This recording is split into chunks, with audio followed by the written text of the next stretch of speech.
BNP chairperson Khaleda জিয়ার চেস্টে infection হয়েছে।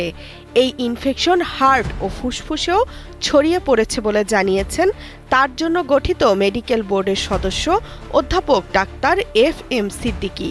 রোববার রাতে খালেদা জিয়ার শারীরিক অবস্থার তথ্য জানানোর সময় তিনি একথা বলেন।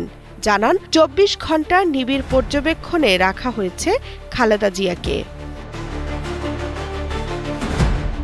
বিএনপির স্থায়ী কমিটির সদস্য ও খালেদা জিয়ার ব্যক্তিগত চিকিৎসক অধ্যাপক ডাক্তার AZM জাহিদ হোসেন জানান, খালেদা জিয়া ঠিক কতদিন হাসপাতালে ভর্তি থাকবেন তা এখনই বলা যাচ্ছে না, শারীরিক অবস্থার ওপর নির্ভর করছে। খালেদা জিয়ার সুস্থতার জন্য দেশবাসীর কাছে দোয়া চেয়েছেন বলেও জানান ডাক্তার জাহিদ।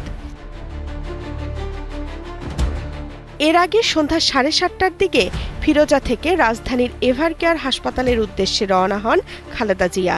পরে স্বাস্থ্য পরীক্ষার জন্য তাকে হাসপাতালে ভর্তি করা হয়। তামান্না তাহসিন খান, কালের কণ্ঠ।